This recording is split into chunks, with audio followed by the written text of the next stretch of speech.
This conference will now be recorded. All right, thank you guys so much for joining this forum, this talk, which the topic is going to be what are the next steps?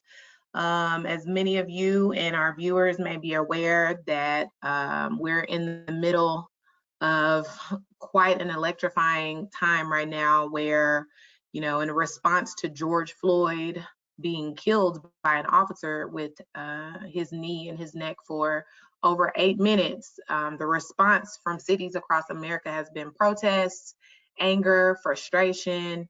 And while protests are important to bring awareness and to let everyone know what the issue is, we're now needing to move kind of past that to where what are we going to do now to truly make a change? Because we protested, we know that our ancestors protested to get us where we are now, but what are we going to do now after these protests to propel the movement forward and to make a way for our future generations? So I want to take the time right now to introduce each one of my panelists.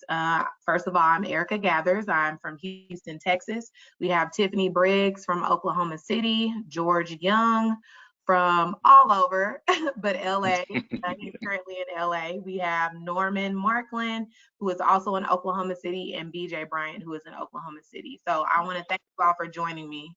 And Thank you for having us. Thank you. No problem. It's important that we have these discussions. As I was saying to you guys first, we're all in that age bracket where, we're young enough to protest and be on the front line, but we're also old enough and have experienced enough to where we know that true change is going to come from some of the things behind the scenes. And that's what we want to talk about and try to get some true change enacted to move forward. So I guess just to kind of start, after so many videos that we've seen of police murder, we've seen Philando Castile, we've heard 911 calls, not just video. So many people being murdered on Facebook Live, video being shared on social media. I guess most recently, Ahmaud Arbery, that one triggered me. I still can't really deal with that one. But what do you guys think it was about George Floyd's video that has propelled such a reaction from people across America? I'll be honest, I haven't watched the video. I can't watch it. Like, I can't. So what do you guys think is the reason? Well, I think that because, for one, we know that we're hearing his last words. And so a big part of that too is the quality of the video. With all the rest of those videos, it's either far away or it's blurry, or we don't get to see those final moments. We've heard a lot, but we don't see up close. With this George Floyd case, you see his face. You see the officer's face clearly. You hear his voice clearly calling out to his mama, begging for his life, saying that he couldn't breathe. And I even had to ask myself that question, like, why is this affecting me so much? But then I realized I'm actually privy to the most vulnerable moment probably of anybody's life, where you literally see somebody begging for their life and them slowly dying. We saw him die. And so that can't help but affect you. Yeah. Well, I was going to say, just to follow what George just said, when he cried for his mother, that touched me. Because when you think about a grown man, he's crying for his mother, and I mean, that touched me. And I think what it is, when you think about all the stuff that's been going on around this country politically, and of course with Ahmaud Arbery, Breonna Taylor, Bolton Jean. I mean, there's a lot of things. This is the powder keg, and this is where the apex of this storm is meeting right now. Yeah. You look on TV right now and you see where, politics, they're disconnected from what's actually going on, the stuff that we're dealing with on a daily basis, Right. But I think this, I don't want to say perfect storm, but you understand what I'm saying. I think this is where this is all meeting. It's all happening right now. So that's why, one, I mean, it touched me really deep that I want to be a part of the change. I'm tired of just, seeing this happening, but not only that, but we have to, to me, it's just like, it has to be a sustained effort. That's where my mind is. Yeah. I think with specifically with George Floyd, there's no question about what happened. You know what I mean? Like a lot of other things, like there was a lot of, well, maybe, possibly, but there's no question. Like it's there for the world to see. Like there's no question about what happened. You know, where like some of these things, you know, you don't get the full picture. You know, it's like you get a lot of the after effect, after the fact. Like you don't see the whole thing play out. And you don't, you know what I'm saying? And so I think specifically I think that because we got that, like there was just no question about it. And so I think that was probably also, you know, a thing that propelled, you know, so much, you know, out. I mean, because like I said, there was no question. There's no question. I agree, because you see these other videos, it's like, well, what happened before that? What possibly could have, you know, they try to spin it. They've even tried to spin this one and say, well, he didn't really die from that. It was underlying condition. It's like, no, he could have had cancer and was supposed to die tomorrow, but y'all cut his date short.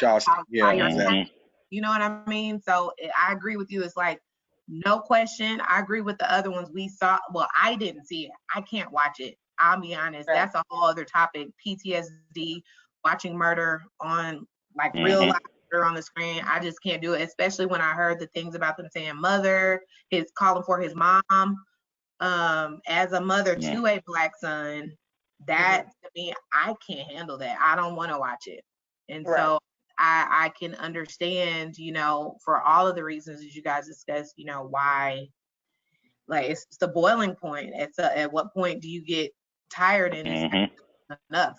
You know what I mean? So you made an interesting point, DJ, about how we've noticed how the politicians are disconnected from this. Do you think, I mean, social media, let's talk about social, we're able to see people are saying and what they are not saying. So what role do you think social media, because you know our president loves, well, the president of the United States, he loves tweeting, but you know there's really not the response that we want. What role do you think social media is kind of playing in all of this, from the protests to the politicians? What do you think the role social media is playing? I think what has happened, I ain't gonna lie to you, because this one is different. This situation is different. I'm seeing a lot of, even, you know, I'm sure you all might be seeing it too, but a lot of our white friends, even they are deeply affected by this, because one, just like Tiffany said, when you see it in real time, like George said, you see it up close, it's something different about this. You know, it just wasn't like, hey, we heard a man got shot, or we saw, just like you said, George, from a distance. It was, we saw it right then and in real time, and he's talking, and then you don't, you know, it's unfolding right in front of us. And so even our white friends, I mean, they're deeply affected. And I ain't gonna lie, I mean, I think what we had to get past first was helping them understand what it is being an ally. First, you know, and understanding the whole privilege thing. I had that conversation with many of my white friends, and I had to break it down to them. And this is all through the social media. And so once they understood that, yeah, you know what, privilege is something we have whether we want it or not. Okay, I get it. I see what's going on. And then the second phase was that when they started seeing all the rioting, that immediately scared them. And I'm like, look, this ain't what you think it is. Good. Even if it, let's just say, even if it is right. Let's just say, even if it is, you see a traumatic, you see a response to a traumatic experience. Just like you said earlier, you were talking about traumatic. You know, when we see trauma, we have that fight or flight. That's my wife. We were talking about that. It's like a flight or fight experience that these people are going through. You know, so it's a natural reaction for them to fight. You know, and it's much deeper than what people see on the outside, because you see two Americas. One America is saying like, look, we see property destruction. The other side says, look, these people are hurting. You know, that's where the split is happening. But now, I ain't gonna lie, social media, y'all might disagree, but I feel like it's bringing these worlds together where we're able to actually have that discussion. And I'm talking like, I got friends who are like gun toting, country. I'm their only black friend, you know, where we've had those conversations about race that we normally would never be able to even talk about. Right. And so we're doing it now. Yeah, I've noticed that too. Norman, what about you? Have you noticed more, maybe on your social media, more white people posting or being vocal about what's going on? Yeah, I think basically from just being in Oklahoma City, I think it has basically kind of piggyback on what you guys saying. It kind of struck a nerve with the idea of the actual incident. I think part of that is because they really had no justification. And typically in this situation, they'll bring up a criminal record or justification that this person deserved to die. In this case, like the video vividly shows him no resistance at all. Plus, on top of kind of what you guys discussed as far as seeing his last breath, jujitsu style, like a man pleading for his life and just being killed right in front of you, kind of does something to your psychological, right? So I think in this situation, like it really put it in black, like this is injustice, this is wrong.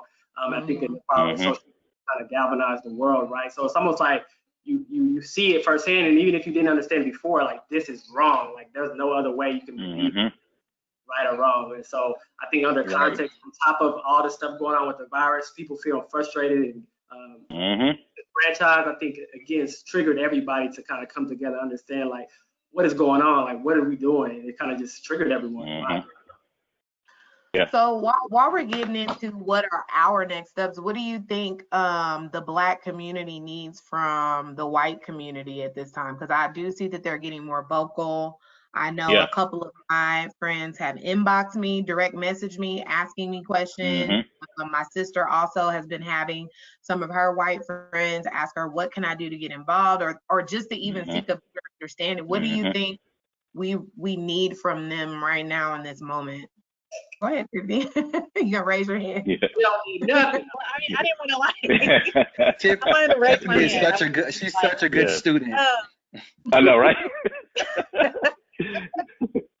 So one thing that frustrates me, I mean, I appreciate the questions, but I'm tired of having conversations with white people.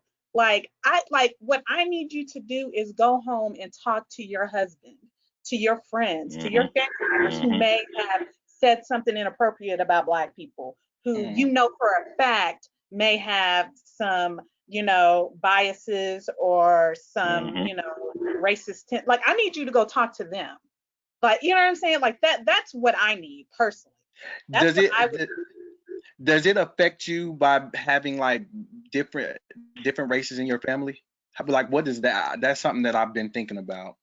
So and I've had this conversation, with several people about, coming from, a multiracial background. I mean, obviously I identify as Black, my kids is Black, like we Black. But my grandmother is white, and growing up, like I was never taught to hate people that didn't look like me, because the people that loved me the most didn't look like me. So it was, I like all this stuff that I'm experiencing now, I didn't experience until I became an adult. Either I wasn't aware of it when I was younger, growing up, and also it wasn't like talked about in our household, just because that's just not, I had a very diverse family. I mean, I have cousins who are Hispanic, you know what I mean? So it wasn't, race was never a conversation growing up, but it didn't start to affect me until I became an adult, and I had, Black boys, and I lived in Edmond, Oklahoma, where they went to a predominantly white school, and I had a principal tell me to my face I didn't care about my kids' education. You know what I'm saying? So it was just these things that I started experiencing as an adult. It wasn't until, again, like I said, my adult years that I really started experiencing this stuff. But as far as my family, like race has never been a topic of conversation, if that makes sense. So do you think that's a disservice for kids who grow up in multiracial families, where it's like, we always hear this, I don't see color, this and that, these are my kids, I love them. Do you think it's a disservice that the conversations aren't had? It can be, because I wasn't prepared as an adult to know how to deal with this stuff. You know what I'm saying? Like I wasn't prepared. Like I had no idea. So it can be for sure. But it's a hard balance. Like I mean, I love my grandma to death. She's white as hell, but I love her to death, and she will kick somebody's ass over her grandkids. Like no question. Like she plays no games. So it's just, it's a hard balance for me. But for me, instead of looking at, like, I'm looking forward, like, as far as my kids are concerned. That's where my passion is coming from, because my kids are Black. They're grown, you know what I'm saying? Like, and so that's where my energy is going towards, because I am raising 2 Black boys. So, Yeah. but back to my original thought, like, as far as like what I'm needing from white people, like, they need to be having these conversations within their circles, because it's like, Right. yeah, you're telling me that, you support Black people. Okay, well, you go home and tell that to, your friends and your family, like, because that's where the conversations need to be happening. I mean, we've talked enough.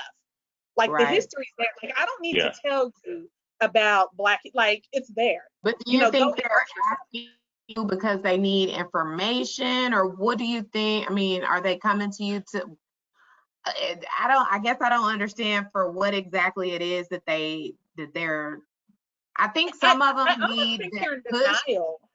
It's like they're in denial. Like, it's this sense of denial, like, oh, I'm not a racist, but I want, well, you may have racist tendencies, though, that you don't even recognize. You know what I'm saying? So it's this need to have to really recognize. I mean, it's going to be uncomfortable. It's going to be, but you need to do some self-reflection and really sit there and think about, how you view Black people, because you may, they could be walking down the street and see a Black person coming, and then, like, subconsciously, like, decide to cross the street. You know what I'm saying? Without even, but or it's clutch their bag, or clutch their purse a little tighter. So it's things like that. I think is it frozen on her for you guys? Yeah, I think so. Yeah, it'll probably come back in a second. Kind of add on what she was saying. Kind of adding on what she was saying. The challenging part of, as far as white people are concerned, they really need to take time. Can you hear me? I think it's catching up now. Yeah. Norman was gonna add something to your point, though. Go ahead, Norman. The challenging part of this is that it's so deep rooted in our subconscious that see how it manifests itself on the surface level with these incidents, right? And they're all correlated together. The challenge is what you answer your question, like, what we need for white people is to really challenge their own ignorance, and that's a kind of a fake thing. So we have to have the confidence that they're going to do their inner works to challenge some of the things that have been conditioned into them subconsciously. So there's this ideology of, like, that they're superior, and until they challenge that, is going to be difficult for us to, like, move forward, because in 2020 we're still having the conversation. It's 2020. We're still inviting white folks to have a conversation. It's not that. It's right or wrong. So it's a personal decision. I feel like with the whole the piece of the white person, of course, by me being in the industry, entertainment industry, then we work a lot with each other, and we work well with each other, because in the entertainment industry, everybody, it's kind of like music and art kind of blurs the racism line from being so, in your face. But I think that what we've done for so long is we're the oppressed, but then we still are faced with having the responsibility to teach the oppressor. And so it's like they still become the victim. And I think even me, in a sense, because I'll be honest, this has caused a lot of conflict sometimes between my faith and my race.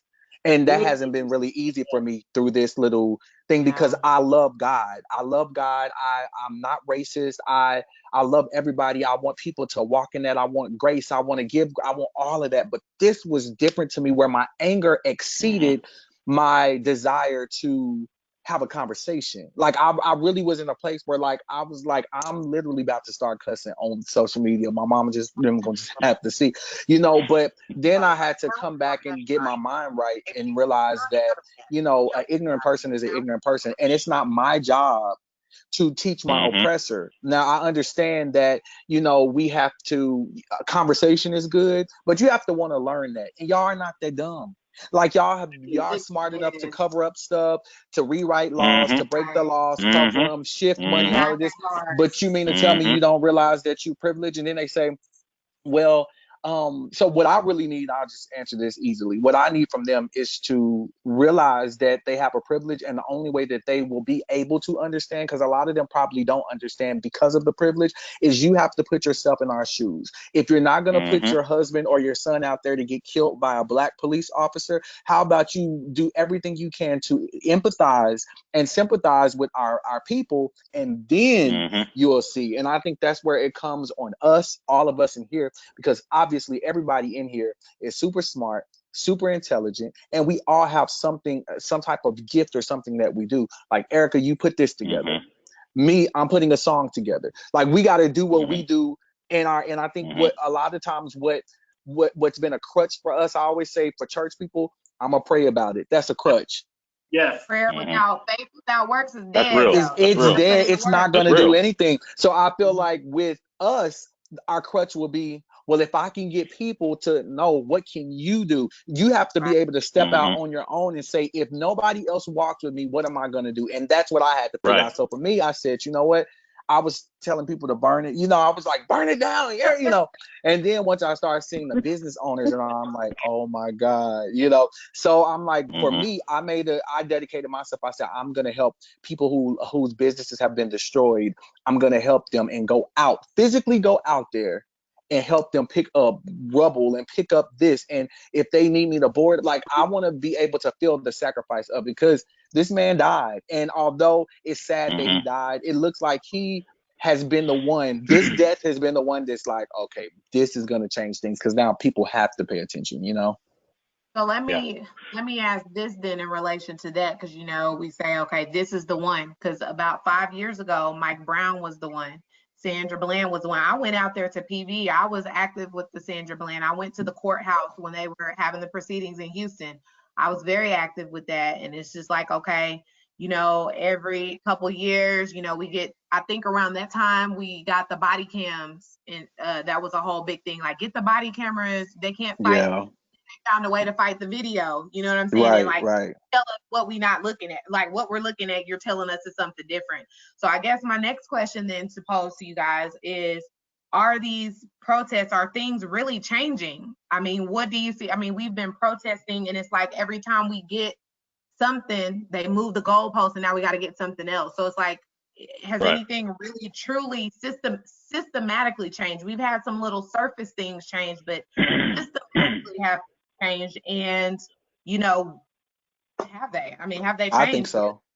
I think that it's the beginning of the change that we wanted to see, but probably never thought was going to happen. I definitely think, because for one, now that you're tearing up stuff and destroying stuff, now you have to, because it hits your pockets. And I know we'll talk about money and economics later, but yes, things are going to change. And at this point, somebody was telling me, they were like, I hope he gets convicted. I said, let me tell you, at this point, because of the noise that the world has made behind this, even the higher ups that are racist are going to use him as a scapegoat. Like, yo, we ain't because at this point they know that if we coming after DAs, we coming after judges, senators, represent mamas, that like it don't matter at this point. So I think everybody is trying to keep their hands clean. Like, okay, even Trump. I just watched. That's why I'm going back and forth, because I'm watching a press conference, and he did a press conference just a minute ago, and even him, his talking and all of that, he had to, like, everybody has to pay attention to this, even if your heart ain't right. I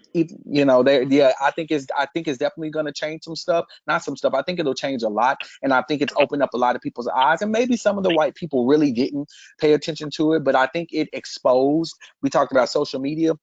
I think social media has exposed a lot of people, the good ones, where it's like, oh, shoot, let me repost this. Let me say this. I'm not scared to say this with my other white people looking. And it's exposed a lot of racist people that are mad, people that say, well, I don't understand why you have to do that. I don't understand. Well, you wouldn't understand. That's privilege talk, and try to understand. And so even if you don't agree with somebody looting, we may not either, but do you agree that people have a right to be angry and frustrated and upset? So it's like when people aren't willing to try to understand, that exposes stuff. If you go on a news station, like Facebook pages, have y'all read the comments on like just any news station?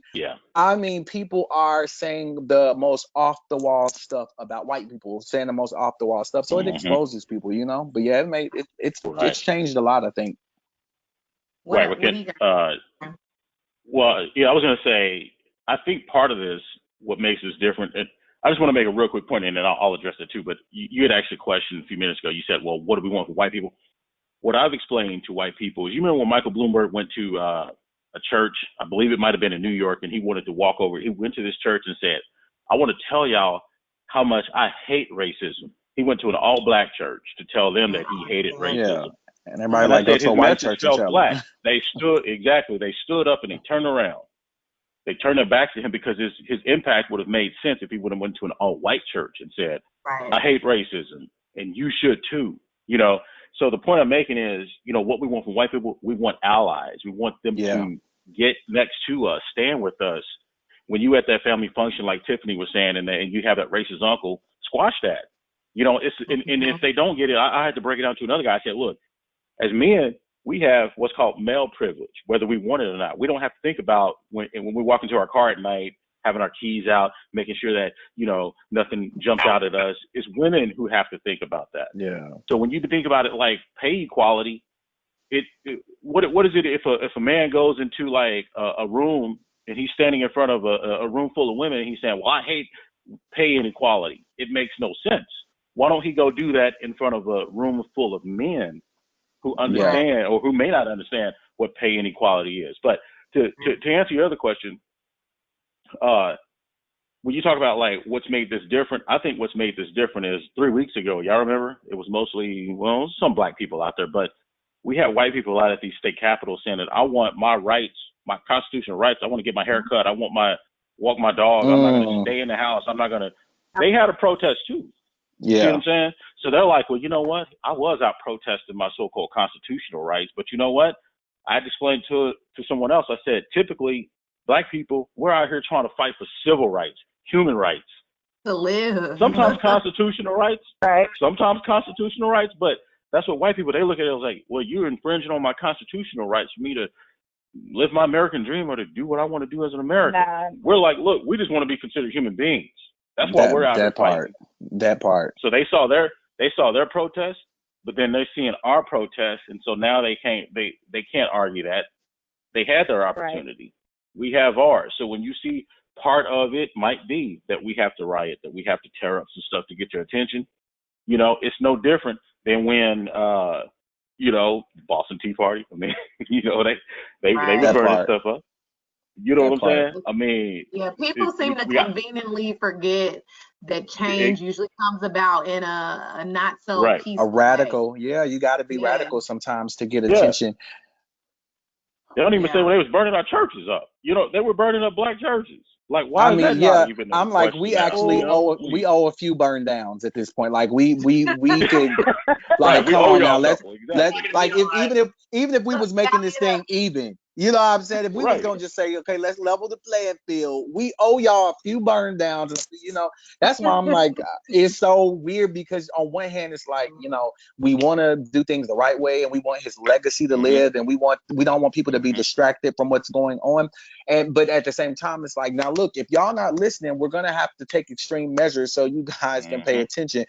So I it was something that BJ has said. When BJ was talking about the privilege, I think it's so amazing because we all have privilege in certain arenas. There are certain times that black men have privilege. There are certain times when women have privilege, or I think in every area. But as it relates to police brutality, it's so interesting. And this is, I'm trying to say how I can say this in a PG way, I think that the root of all of this, though, if people really understood why these police officers are so threatened by black men, I think that it goes back to the slave days. And although these people had authority and they had the upper hand in these situations, the masters had the upper hands, they were still threatened. And the sad part is that they're threatened by black men because of the look of a black man. The taller they are, the bigger they are, the less it makes them feel inadequate. And for other reasons,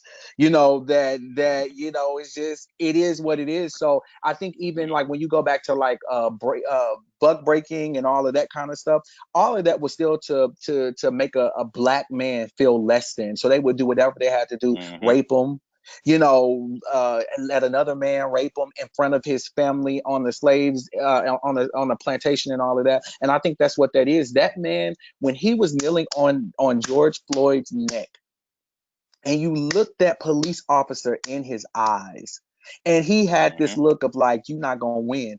And you could tell at one point that man knew that George Floyd was dead, but his pride would not let him get up because he had to win. He had to win over this black man. But it's like, you still didn't win because it took 3 of y'all to hold this man down. You were that scared of this black man, that intimidated by this black man. That man put so much fear in you that you allowed yourself to murder him. You are willing to go to jail and go to the grave and never have freedom again because you are that intimidated by a black man. And I think it's not only fear and intimidation that they feel towards black men. I really think this is I feel like it's a deep rooted sickness. Heck yeah. I did see a couple of clips of the officer, and it's almost like he had this pleasure of taking this man's life. Like I could see it in it's just like an evil, to me, it is an evil sickness. And this is where we go back to spiritual faith. Yeah. I think I've been reading this book, Post-Traumatic Slave Syndrome by Dr. Joy DeGruy. Oh, DeGruy. I don't know if I'm pronouncing her last name correctly, but throughout the book, she details the things, some of our culture, as we call it, and some of the issues we have. It is really derived from slavery, and it's not really some of the things that derive from slavery. And she makes, the contradicting argument: if we're passing down trauma from generation to generation, what were these people passing down through their generation to generation? And I liken the way Derek Chauvin, whatever his name is, was the look on his face to the look. You look up on Google, you'll see hangings, and you'll see they'll have their children there. They'll be standing where a black man is hanging, and they're standing there with this look of just satisfaction and pleasure on their face. And I think that it is was like an event. sickness. It I feel like between slave masters, between the KKK lynchings, all slave patrols, all of that has been ingrained in that side of it, where it is now happening in police. It's nothing different. It's just a different uniform. It's not the white blue badge, blue uniform, a badge. And I feel like, as far as what we need from white people, for me, I need them to address that. I need them to figure out, as many of you have already said, what is that in some of you, and it may not be all of them. What is it in your uncle, your sister, whoever at your family function that has that type of sickness in them, that they take pleasure and make all these memes we've been seeing with jokes of people with their knees on somebody's neck. To me, it's a sickness, and I think the answer, as far as change from that side, is going to have to happen with them. We can't fix them because we have our own. Exactly. Exactly. That's not our responsibility. Yeah. Exactly. So I told somebody, I said, go ahead. I was the white person who asked me, he said, well, what can I do to help you? I want to be with you. I want to help you. And I said, look, I mean, part of this is being an ally. I said, the honest truth is, if black people could end racism, guess what? We would. Right. If we could kill it, we would. But it's not our responsibility. A long time ago. It's not our responsibility to do it. And that's what I feel like it's been. I feel like it's been put on us. Teach us. Exactly. Show us what y'all need. Tell us how we want to. No, it shouldn't be on. The grieving party? That's like me going to George Floyd's daughter and saying, please help me get through this. Right. She's grieving her father. She's the one that's in the so it's like, I feel like that's what they've done, and that's a way for them to become the victim and make it like, okay, well, and still it's privilege, because now you're saying, I don't want to go search the answers. I don't want to come to y'all.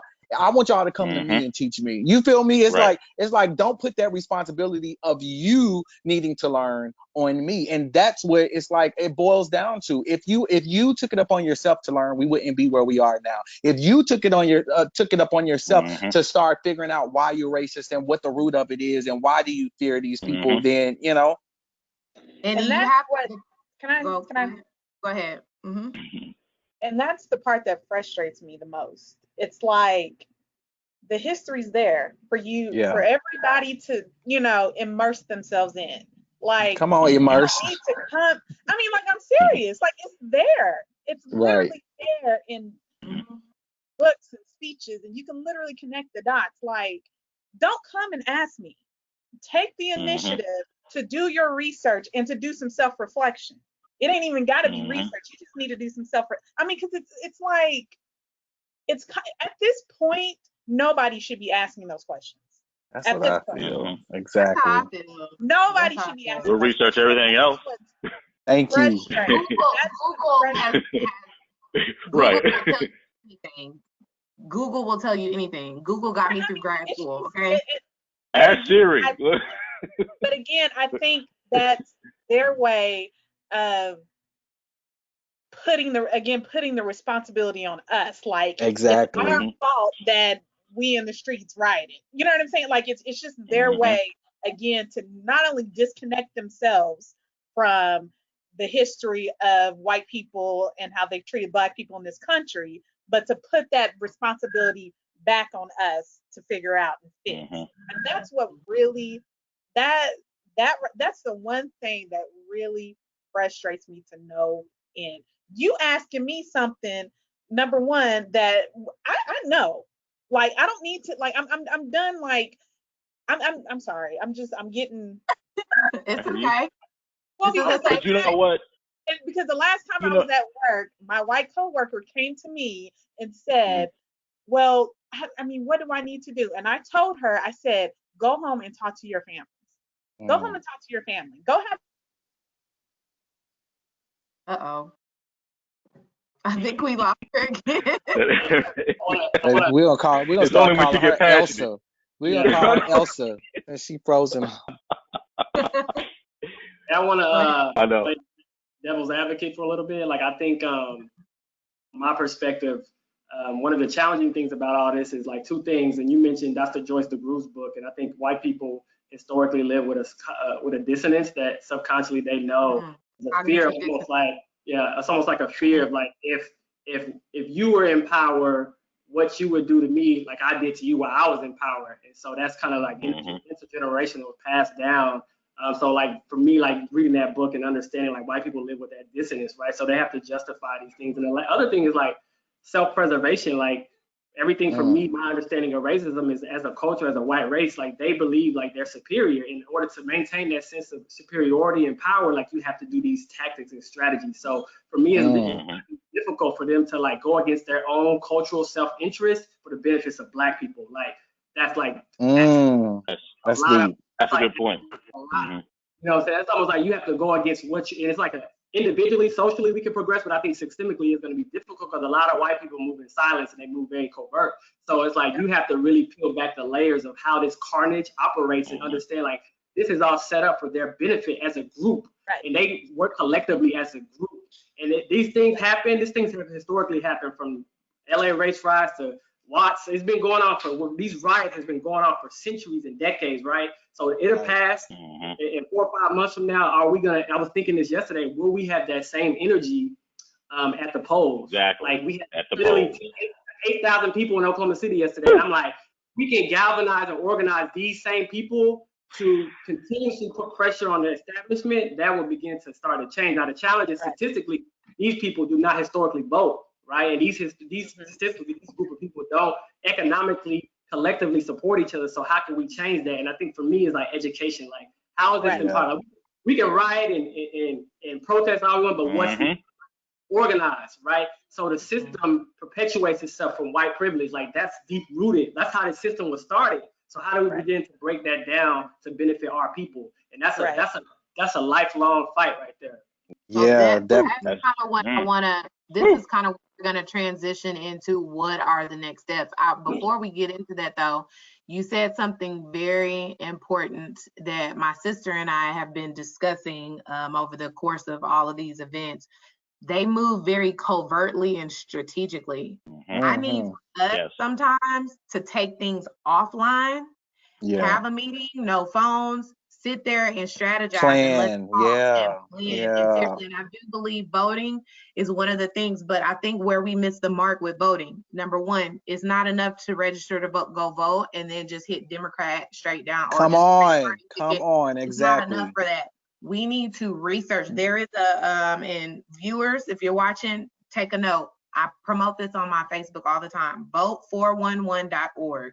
If you type in your address, it will give you a list of everybody on your ballot. They ask them questions to certain things going on within your city or nationally, depending on the position.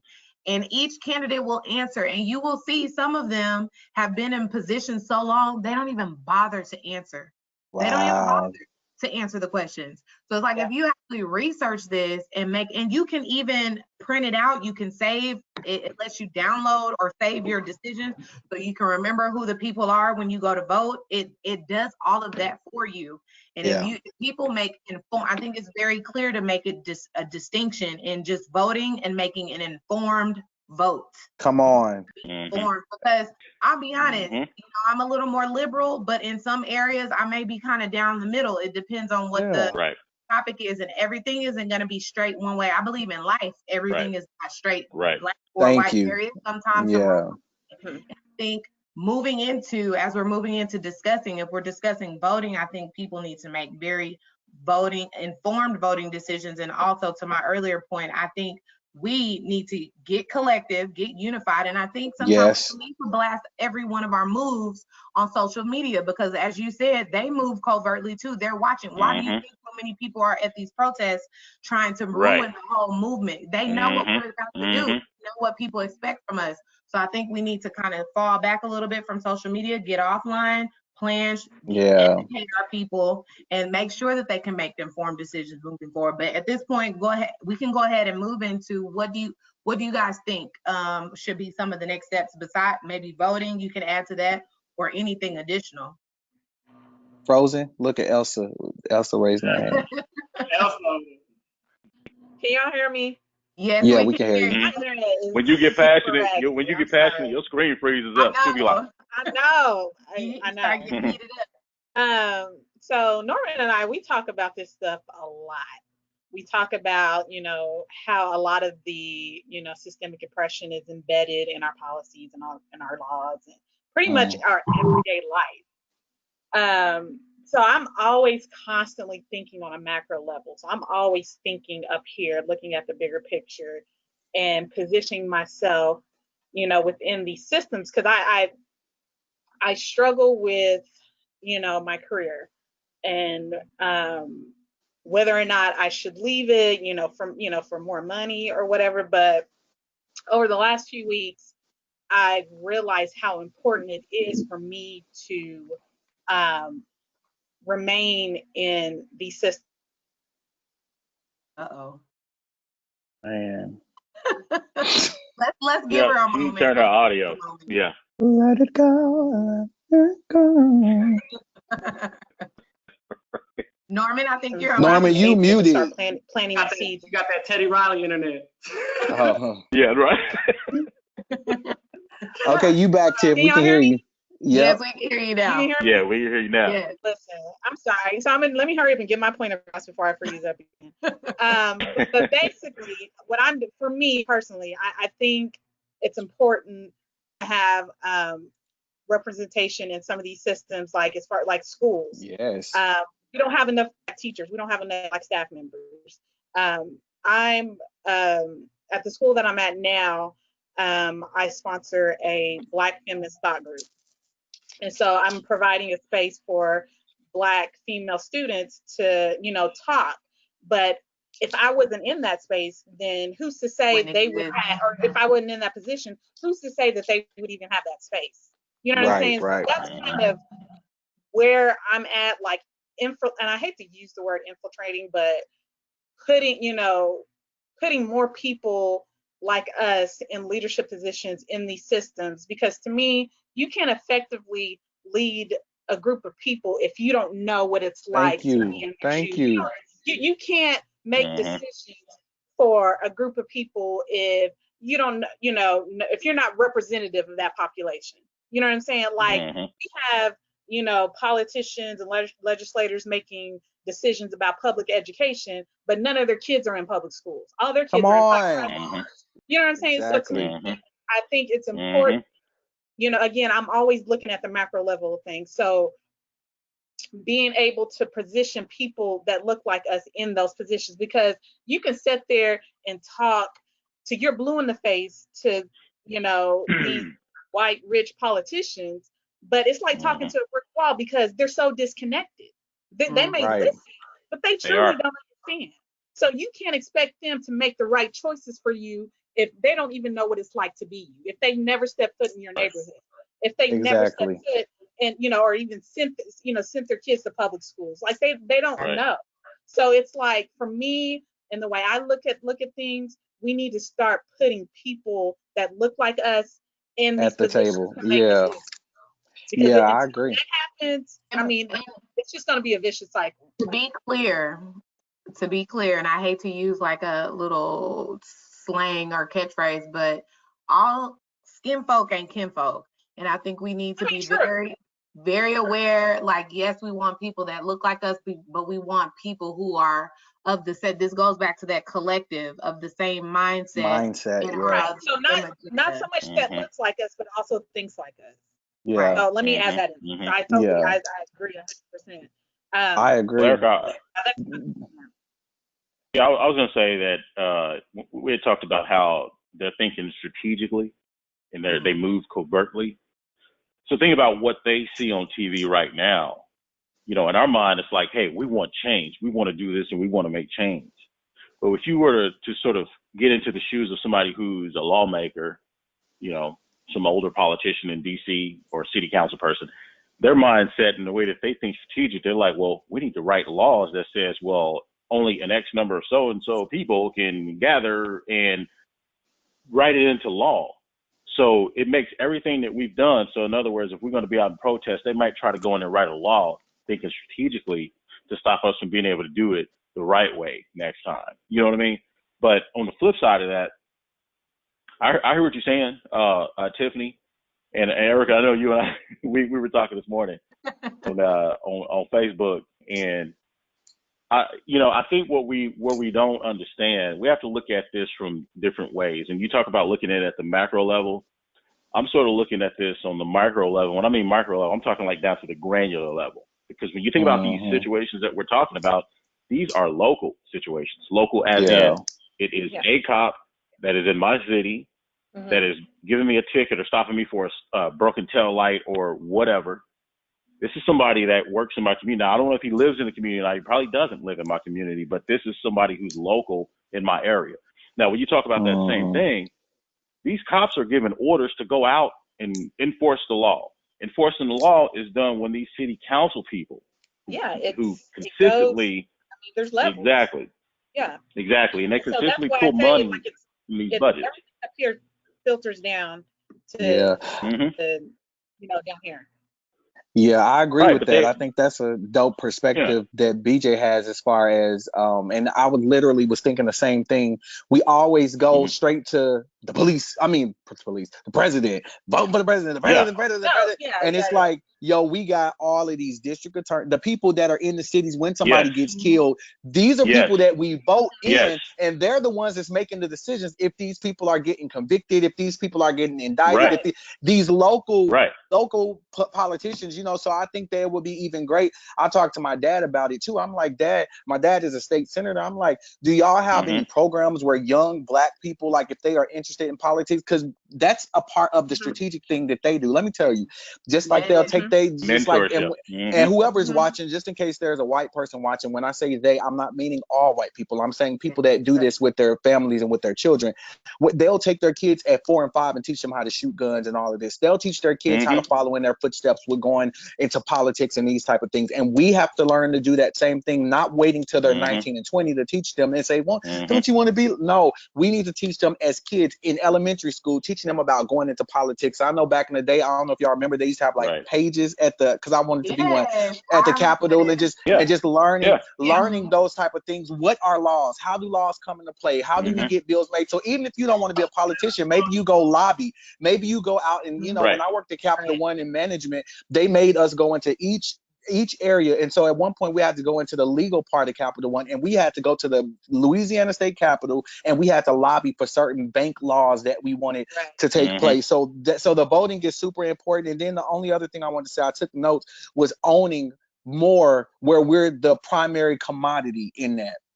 In the entertainment industry, without Black folks, it would be no entertainment. Without Black folks, it would be no NFL. Without Black folks, it would be no NBA. Without Black folks, there would be no dance, and no, even like TikTok. People are using Black music, Black dances, Black to make it popular and to make their things go viral. So my thing is, we have to figure out how to own in the industries that that we monopolize as far as the talent. You look at basketball. Michael Jordan is the only Black basketball player who owns the majority of a basketball team. The only that owns the majority. He owns the majority of the Hornets. But other than that, I don't think there's any other Black player that owns majority. There's some that have a little part of it. But it's so easy because the owners, the managers, they'll say, okay, we're going to give you $20 million. To somebody that came from the hood, that's a lot of money. I do my good job and just play and dribble and shut up and dribble like they tell me to. I do that, and then I retire, and then it's like, that's it. We don't even own a stake in what we've built and made successful. So that's to add to your point about that, the entertainment. I saw a post earlier today or yesterday, starting with like you saying, starting at the childhood level. I saw a post that said, a really good silent protest would be to take all of our Black athletes from D1 schools, D1 sports, and put them in HBCUs. Come on. Like OU, with not even on the NBA and professional level. We're talking about, if we're talking about, you know, from a macro granular level or micro level, start with our children and say, okay, no, you're not going to go to some PWI. You're going to go to an HBCU. That way, you know, it's a running joke. I have on my HBCU shirt too, by the way. But it's a running joke. Right? you know me, you call HBCU. You know, it's a running joke that our football team sucks. But imagine if instead of all the PWIs, and I think it's a running joke for a lot of HBCUs that their football teams. Yeah. But imagine the band is good. From D1 and all these PWIs attended a HBCU. Do you know what kind of program we would have? Come on. HBCUs? And it's just like, my son, he don't know it yet, but he's going to a HBCU, period. Like, period. After that, for grad school, you can go wherever you want, but I want you to get that HBCU experience, and I want to put that money back into some of our institutions. Well, look what you're saying. That starts responsibility on everybody. And that's a great conversation to have, because now it means HBCUs, you have to be responsible. You have to be organized. You have to be operating excellence. You know what I'm saying? I went to an HBCU too, and I had an amazing, I technically went to two, because when Hurricane Katrina came through, then I went to Langston for those few months. But I feel like it, like you say, I had never even thought about that. What if we had a way where we created programs that drew our people to make our programs better? You know, because it's like you said, the football team might not be good, but the band be killing. So why can't we have everything killing? Because guess what? Right. So the football teams at these other PWIs that are killing, they're killing because of what? Us. These record labels, Sony and all of that, why are they making money? Because of us, the Beyoncés and the Rihannas, and it's us. Exactly. I want to add to that too. I think it's important what George is saying, like economic empowerment, and I think we're starting to see examples of that with the LeBrons and the Jay-Z's of the world. But I also want to go back to like political strategy. If we look at the 60s and look at the civil rights movement and also the Black Panther Party, they had strategies, they had organized and mobilizing tactics that they implemented within the community, and we kind of gotten away from that. I think we've become very individualistic, and I think that we get back, but it's going to take a lot of sacrificing, and I don't know. That's going to be difficult to make people understand. Like part of our collective empowerment is going to take for us to individually sacrifice. For instance, the Montgomery bus boycott. Like those people didn't ride the bus for a year. Like they knew like they had to sacrifice in order to make progression. So we have to kind of institute that in 2020, and that comes collectively as a culture. Yeah.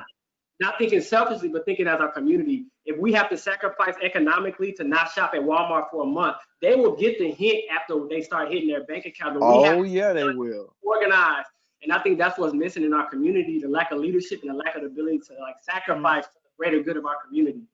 And I Norman, I got a question for you. Yeah. With that, I just feel like too, yes, it's missing in our community, but I feel like overall America in general has become so consumerist that it's like, God forbid I go without my Starbucks, or God forbid I go without, you know, going to buy some new clothes or whatever. And I think you hit the nail on the head. It's gonna take personal sacrifice. It's gonna take sacrifice in your time. We're talking about all these things. We aren't the first people that talked about voting, but it's going to take us to actually form these. Who's going to form we the have to be a part. We have to do it. Yeah. I had this So it conversation. makes you wonder, remember the cancel culture? I mean, it can happen, and I think we can do it. It just takes a sustained effort. It just have to be important we to quickly us. get distracted. We get distracted. You know, the next day we're like, oh my God, you know, where's my Starbucks? Or I need this and I need that, you know, and it is sacrifice. But George, you made a point. I just want to say real quick, because you said, BJ, after you make your point, I'll get back to you, Norman, because I know you wanted to say something additional. Go ahead, BJ. Yeah, I'll be real quick. I was just going to say, well, George, you said something about voting. Well, I mean, the flip side of that is in these local elections, we don't vote. And to me, that's the problem.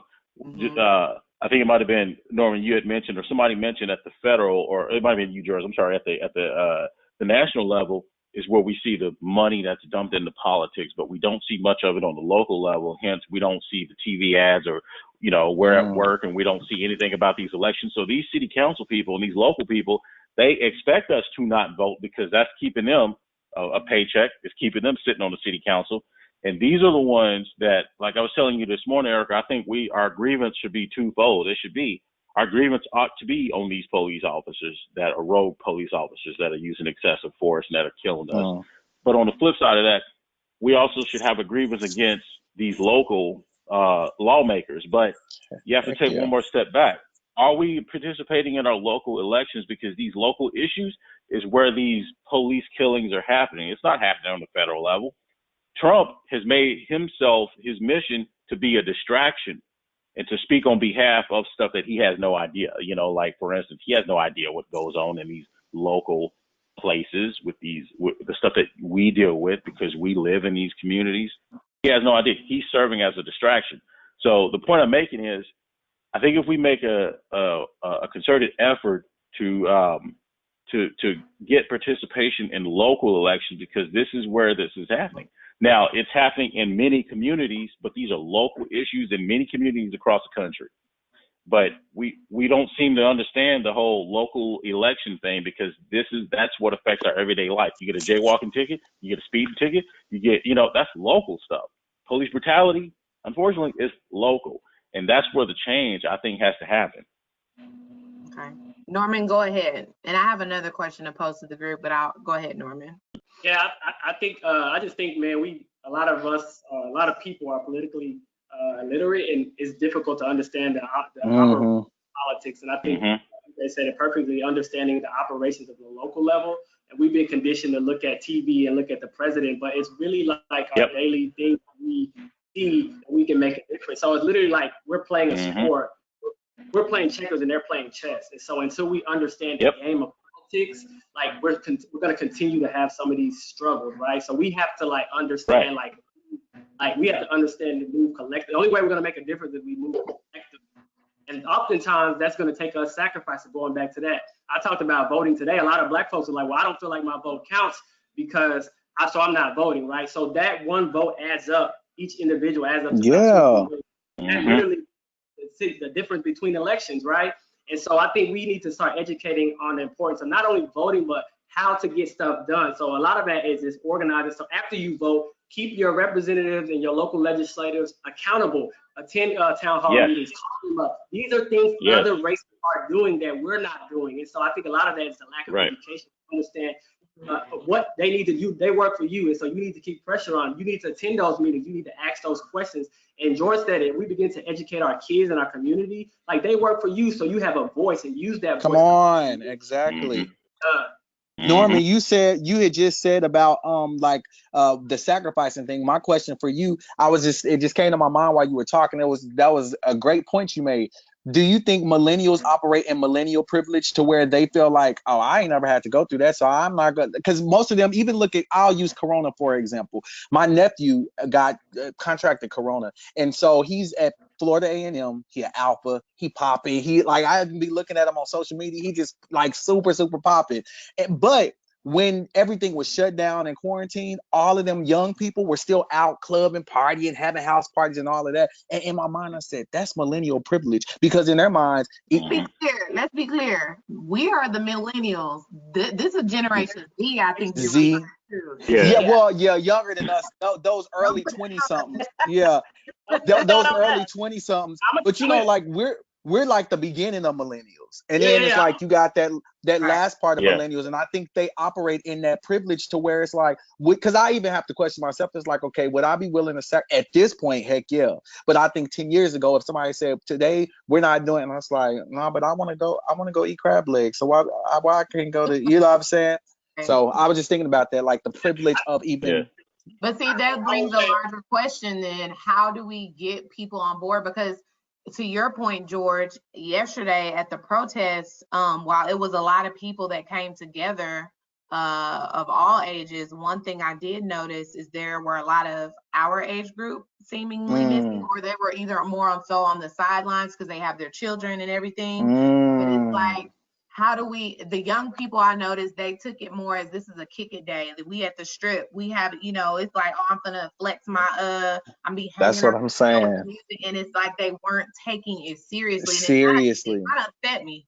It upset me a little bit because I'm like, I'm here for a reason. I'm trying to be focused. I'm not here to show. It's like the issue I have with this social media culture, this new generation, everything is about see and be seen. Like you're trying to, or a photo op. You just want to say that you were there to take the picture and then you going on about your business. It's a social media post for you.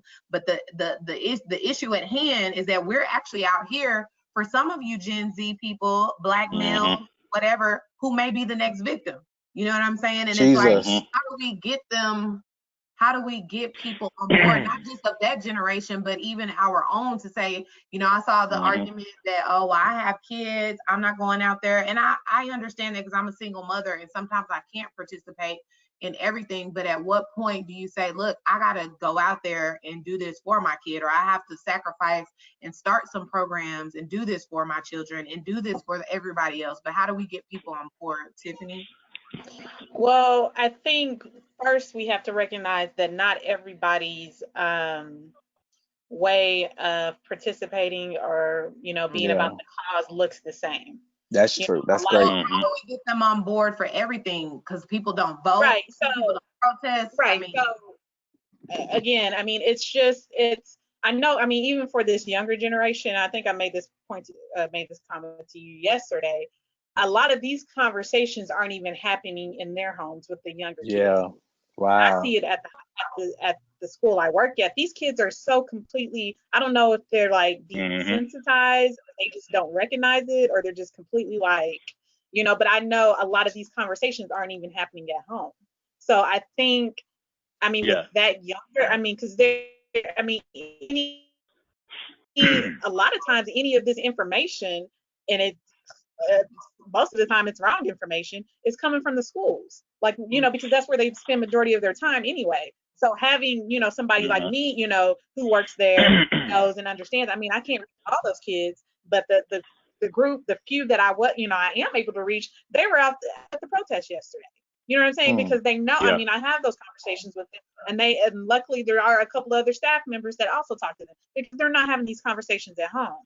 So it's a difficult, it's difficult to get, you know, it just depends. It depends on the age group, and just where, like, in what, because I'm always thinking on a systemic level. I'm always thinking of systems, but how to reach, you know, these people, because again, we can't always depend on social media either, because social media puts out a lot of, you know, not misinformation, negative, but like fake news. I mean, what you know? So it's am I frozen again? No, you good. No, you. I think. Uh-oh. But Go ahead. Go ahead. Go ahead.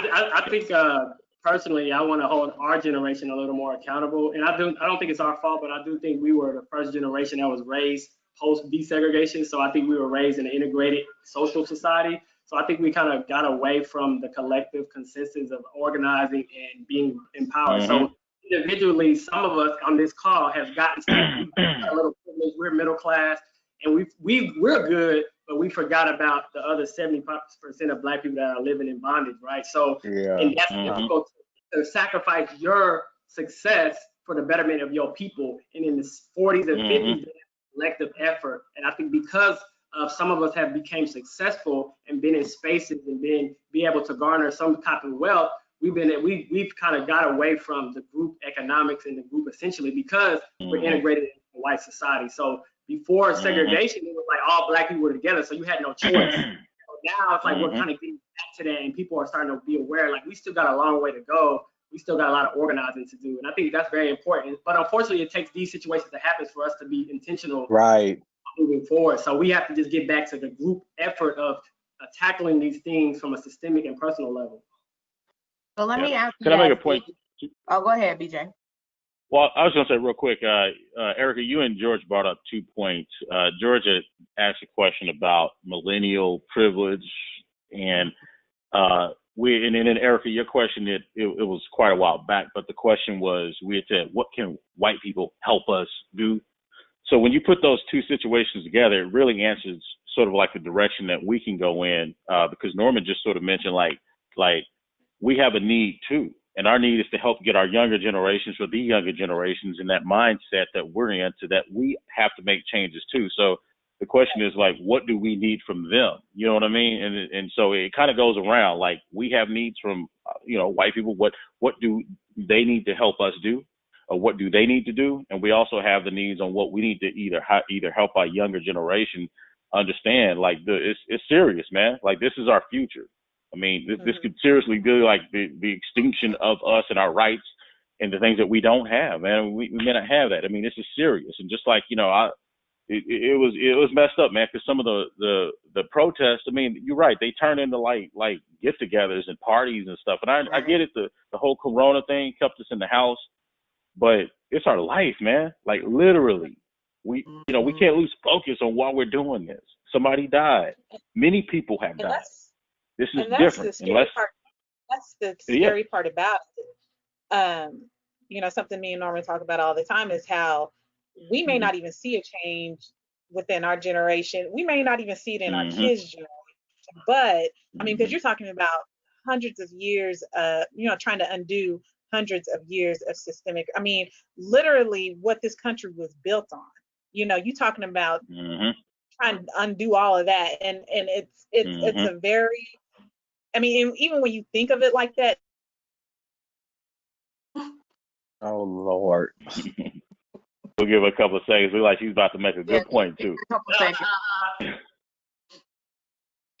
Do y'all think that integration hurt us? In some ways, yes. A lot of ways. I think there's two things. I think there's two things we also got to be cognizant of. There's socially and there's economically, right? I think we're past the sitting together, go on the bus together. I think we can go to school together, live together somewhat. Yeah. But that's a good point. Like systemically, right? The message kind of got convoluted when it was like, we want to live with you, go to your schools. Yeah, that's cool, but we want the resources too, right? Come on. We still don't have the resources, right? And I think the original point of the civil rights movement was allocation of resources. And so we're still fighting that today. So kind of what Tiffany was saying, I heard Tupac say this, like it's not going to happen in our generation, but we got to continue to fight like our ancestors fought. And we got to continue to fight for the betterment of our children and their children. This is multi-layered. Right. Yeah. Because even what they were fighting for in slavery, during slavery, we're just now being able to see. You know what I'm saying? So you got to recognize that again, what we're now fighting for, we're fighting for future generations. We may not see it now, but we are fighting for future generations. But it's.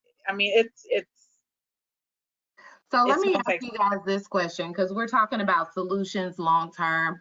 What are some of the immediate solutions we need to address the issue at hand, police brutality? What are some of the immediate solutions? Because voting doesn't happen every single day. You know what I mean? So what are some of the, between now and the next voting day, whenever that may be, there could be another killing tonight, tomorrow. You know what I mean? So what can we do as a community immediately short term that can kind of help us protect our communities against this type of brutality and murder from the police? What do you guys think on that? And I have my thoughts, but I'll reserve them to the end after I hear you guys. Can I go first before I cut out again? Go ahead. Before I cut out again. I think I struggle with immediate solutions just because I don't know if there is any. Right. And exactly. I say that because everything that continues to happen is systemic. And it's hard to find a solution like that short term. And I don't know if there is. I mean, and that's just from the way I see it. So the only thing I can say, and what we've already been doing, is being vigilant. If you're driving down the street and you see a young Black man pulled over by the police, pull over to the side, pull out your camera, record it, which is what we've been doing. But as far as finding, immediate solutions, I'm not 100% confident that there is any. Does anybody else, before I add my thoughts? I think one thing you can do immediately, individually, is research your local chief police or your sheriff and call them and give them your demands on what you want to see the direction of their police department to. Another thing you could do is get a group of friends that we all have groupies. We can get 10 friends right now and research our local prosecutors and DAs and what they stand for, and create a Facebook group and pretty much put their picture up and say, hey, this person prosecuted this or had this amount of death, and start having some of them consequences for some of those elected officials. You can do that with the mayor. Like, you can get a group of 20 people and set up a meeting with your local politicians and your legislators and put pressure on them and say, hey, if you don't change it, I'm going to get 20 more people. We're going to keep coming down here once a month. So we can call tomorrow our police chief and email them and say, hey, this is what I want for us. These are tax-paying positions. So we can email our police chief and our sheriff tomorrow and say, hey, I want this for my county. And if they don't respond, keep doing it. We can do that in 10 people can do that. It's something immediate we can do. And that's true. But again, that's a process. That's not, I mean, we could call today, but somebody could still be killed tomorrow. That's what I mean. So everything you're saying is absolutely correct. But again, it's all, long term, like it's going to take time. And so that goes back to you saying, what can we do now? Is there anything we can do today that's going to prevent somebody from being killed tomorrow? And I don't think there is. I think that there's immediate work to do, but maybe not an immediate solution, because the work we can start now, that's to start working towards a solution. So I think that we just have to be really cognizant of where we are, like what we're doing, people talking more, planning out for the masses, but also planning individually for yourself. So it's like, what can we do, but what can I do? And I think once we start taking more ownership in the doing, then we'll see more things happen. Because right now, and I'll say I'm even guilty of it at times, I wait for everybody else. Okay, what can we do together? We can go do this. We can go do that. But if I start looking at it and saying, what can George do? Okay, well, guess what? I could post. I could go out there and help people clean up businesses. I could start a GoFundMe for business owners whose insurance didn't cover certain things. I could, there's a few things that I feel like we could do. Use our talent, use our gifts, use everything that we have to do it. Because what if we want to do something great and nobody else wants to do it? A leader still goes, and whoever follows. Look at Martin Luther King and all these people. They didn't always have people that were on board, but once they became who they were, then of course it's easy for people to follow, but they still had to get started. Right. Yeah. BJ, do you have any on that? I was to say, George solutions? Yeah, absolutely. And George actually took the words out of my mouth, because when you talk about immediate, we are the immediate. It starts within me. I can make the change. I can do something today, or I can help someone, or I can help, like you did, Erica. And again, we appreciate this, that we can have these conversations. Like, I hope this isn't the first or the last, conversation that we'll have, because to me, the sustained effort, again, I think one of the issues that the country suffers from is that short memory span. Trump will get on TV and he'll distract us. He'll get on TV and say something outrageous about a minority, and then we'll get mad, and then we'll get, off to something else, and we'll pout and say, well, my vote doesn't count. So that's what his strategy is. So, but to do this and to help this grow, or whatever we need to do to keep this going, this is, I feel like, the immediate. Now, it's not going to stop any, a black man from dying tomorrow, unfortunately, but I think this is a step in the right direction. So that way we can at least get on the same playing field, as these lawmakers who strategically think their ways out of this. We see the shock value of it, like, riots or protests. That's shocking to them. And like I was telling you, Erica, like it's kind of like in the military, you have the shock and awe. When you want to come in and make change, you shock them. But then the awe is that sustained effort that we have to continuously put on them and change them, make them think. You massage it, you keep working it, until you get what you want. So I think the shock is out there. They know where our minds are, but it's a matter of us sustaining the awe and keeping it going. And so this, to me, is the immediate. I feel like this is the immediate, and it's a great thing that what we're doing right now. Thank you. So this may be a controversial stance. My position on immediate, I'm kind of more of the mindset with Tiffany as far as immediate solutions. I feel like it's more about almost like community policing or policing the police.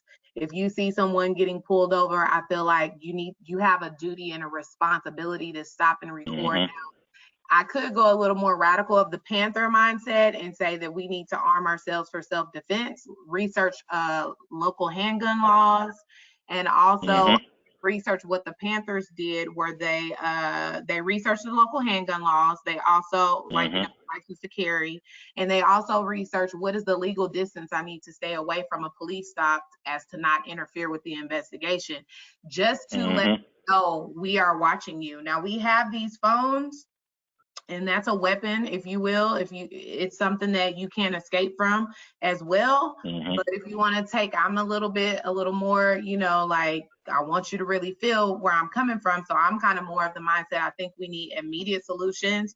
I think we need to police the police, and we need to monitor. I think whether you use a gun or a cell phone, I think it's our responsibility to stand in groups during these police stops and record. And if you happen to be a gun owner, I saw a couple of them yesterday at the protest. They were out. You can't have it concealed here in Oklahoma, I believe, right? But you can have one. It's open.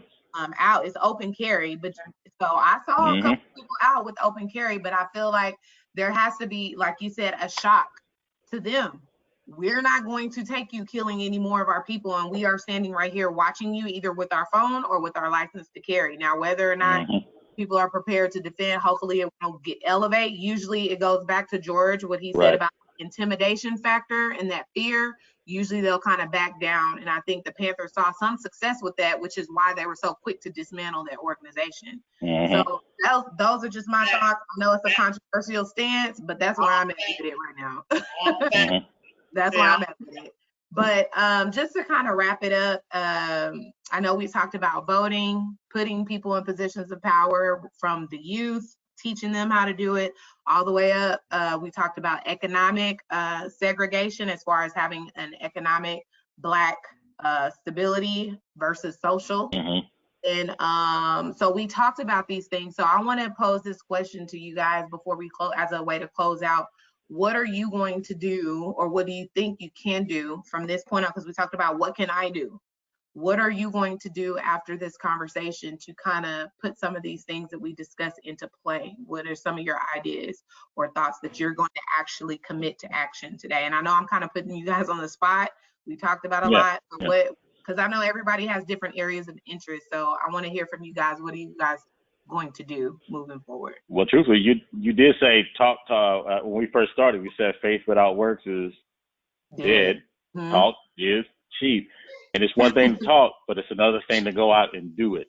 But I'll jump in. Like, I have a DJ business, right? And obviously things are slow, but I have been trying, and I think George knows about this too. But I've been trying to organize a vote. I'm real big on the whole voting thing. I want to get as many people registered to vote, and I want us to understand our local elections, and so I'm willing to do free, and I'm talking like free. I don't have to be paid to do anything. This is volunteer, to put together a sustained effort to get people registered to vote and to show them that you have power, and it's in this little voter registration card, but you got the power to do this. because that's one tool in the arsenal, is that voter registration card. All the other ideas, those are other ideas and things, and those are tools that we can apply too. But that to me is just something I'm really passionate about, and that's helping people and helping us, especially us, understand that we have power in that vote.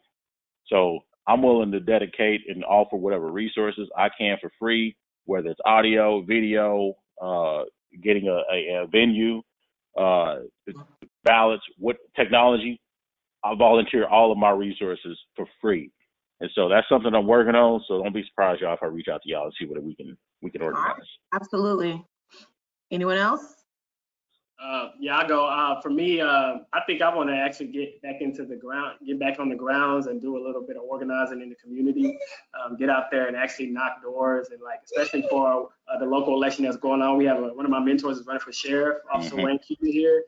I think he'll be an excellent candidate. So actually getting back into the trenches and educating people on the process of politics, and then also economically, like being more aware of like buying Black and supporting local businesses, not only just Black business, but small businesses. So being intentional about spending my dollars intentionally within our community, and also just advocating educationally, like advocating for HBCUs. And also I have a scholarship foundation, and just pouring into young Black men and helping them understand the importance of identity, complexion, and being Black, and understanding power in themselves. So just really quick, that's some of the things I plan on continuing doing.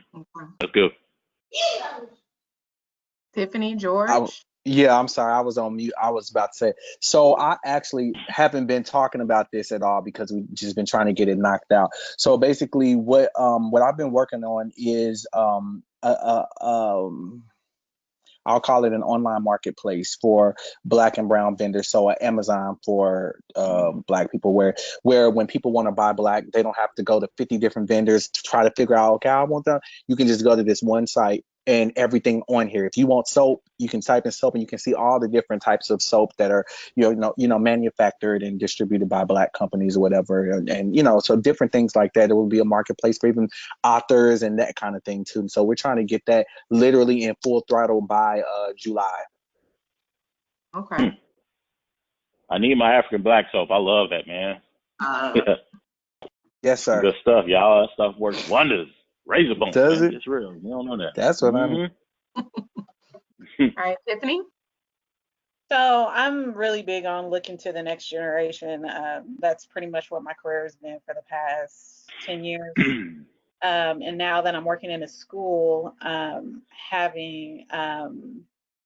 being around so many kids, especially, I mean, I've had a few kids approach me about starting a Black student association at the school.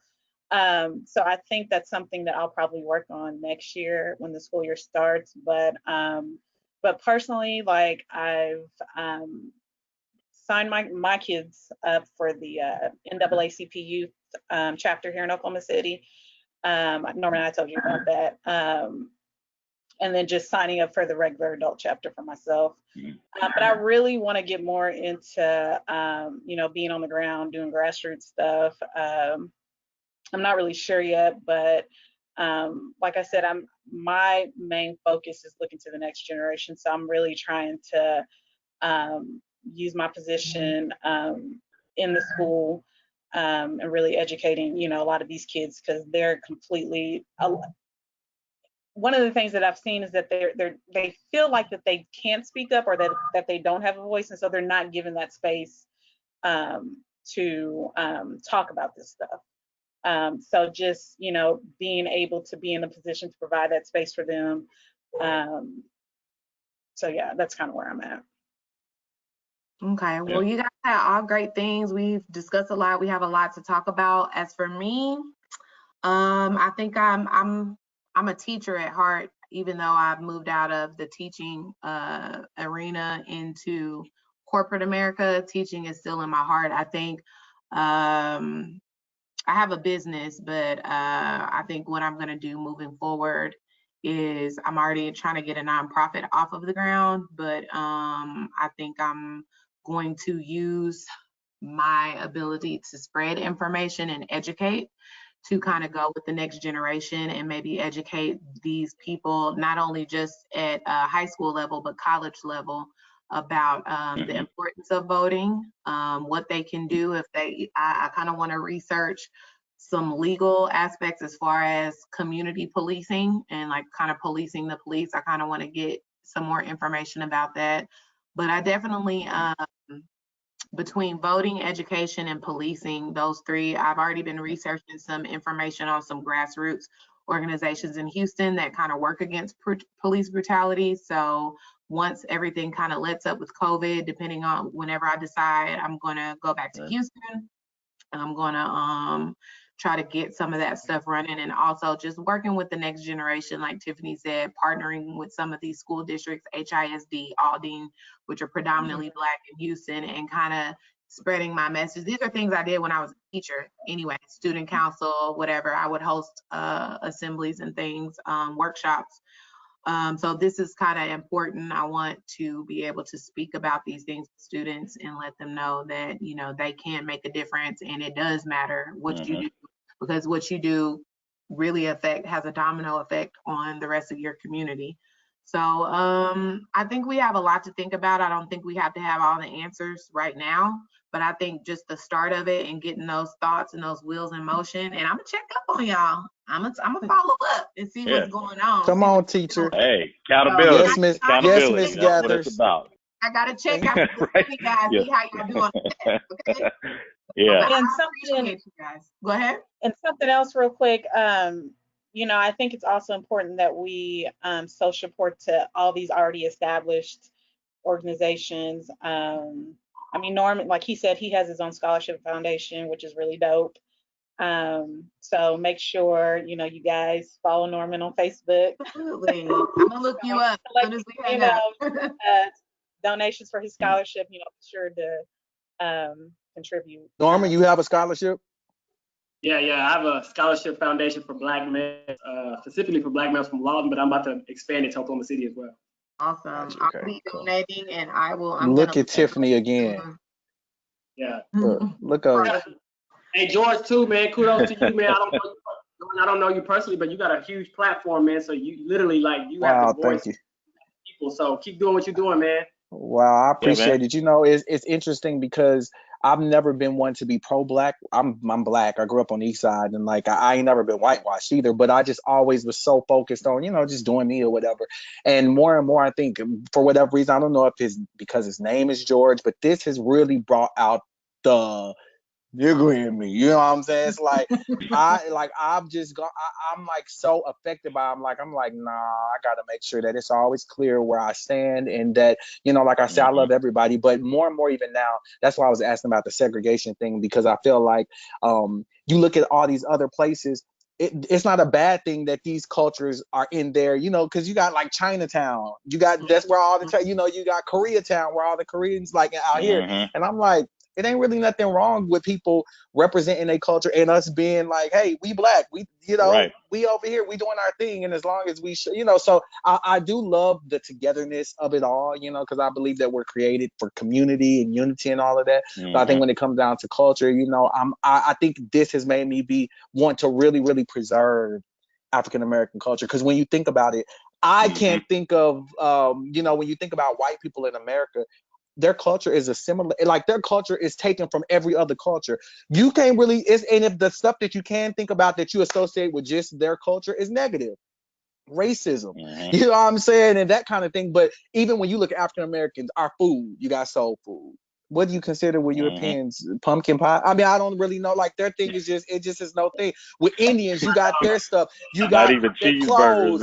You got, it's like, you got the clothes. You got like every other culture that's represented in America has something that's like, you know, the Hispanics, the Puerto Ricans, their music, the reggae, the Black people, the Jamaicans, and then you got like us, the soul food, the art, the entertainment, the Middle Eastern people. Even they have a culture of things that you kind of, you know, the belly dance, whatever it is that you, it's so many things you can associate, like, okay, this culture has contributed this to America. When you think about white people, there's not a lot that you can say positive that's like, oh my God, they made America better. It's just like, I mean, I don't know what to even say. Like, is there green bean Well, casserole? I Like, think it's I'll important to tell you highlight this. too that a Yeah. lot of they've contributed these systems that keeps them in power. And I come feel like on. Right. COVID for me highlighted that all of these Oh yeah. businesses and these corporations, they do not care. And honestly, it's not even on that level. It's not even about white, black anymore. It's about the upper echelon, Class. Yep. Mm-hmm. everybody Upper else. crust. Classism. That's it. COVID Haves and have really not. kind of highlighted that to me. And one, to your point about Black culture, I think with your platform as well that you're working on, this will be another topic for another day, but I think it's very important. Those Chinatowns, they have access to China to build strategically. We need Ooh, to wow. tap into Africa. We need to tap into the diaspora, like with Caribbeans, Jamaica. We need to tap into that so that we can begin to trade, import, export with one Come another. on, that's As smart. other countries do. We're the only ones that don't do. They kind of cut us off from that and put us against each other. So I think it's very important, which that's also something that I am working on. I'm trying to tap into some of my actual African American friends and people that I'm meeting online to kind of see how we can bridge that gap, because everybody, every other culture, Middle Eastern, China, even Puerto Rican, they have a home country to attach themselves Wow. to. You would never Mm-hmm. see the Chinese people, Chinese Americans get treated the way we are because they know China will come in here and wreck shop. You know what I'm saying? So I think it's very important we tap into our home countries. Even though Africa is a continent, we can tap into build a relationship with some of these countries to where, hey, y'all gonna stop messing with Black Americans because we are standing behind them and we are working together. So I think that's very important. Yep. For mine too. So When I we was gonna say, go George. offline, I want to be after stop recording. I want to tell y'all something that I just learned, and I'm like, but I can't. I don't want to say it over the thing. But yeah. But Norman, keep me posted on your scholarship, bro, because I want to definitely be able to support that. Yeah, man, I don't want to keep going, but we playing a sport, man. We gotta. It's like everybody else practicing, and we out here in the layup line. So we gotta get back to playing a group sport. The layup line. Come on. They shoot 800 jumpers a day, and we out here still shoot layups. So When I played Little League, that was the only way I could get a point. I mean, get a basket, because any other time I couldn't. The layup I could do, but other than that, it's like, bro, you can't shoot. Stop. Listen. Racism is a sport. Racism is a sport, man. We got to come with it. So listen, Yeah. Norman, I'm going to get scholarship information for you. I'll be sure to include it in this video when I post it. BJ, whenever you get your event together to register people to vote and educate people, let me know. If it's on a weekend, I will make the commitment to come back up here and help out with that. Tiffany, you and I have already talked about trainings at your school and with the teaching students. I'm open, I'm down. Just let me know when you can plan that. And then George, of course, if you have anything, I don't mind hopping a flight to LA. Okay, I'll come out. I don't think any of us could mind. Right. So just let me know. But I want to thank you all for participating, and don't hang up because I'm just going to stop record because I want to hear what you got to say, George. But thank you, viewers, for watching, and hopefully you'll take something from this and start something within your own community and start change now. We need it now. Yes. So thank you. Now. Hey. All right.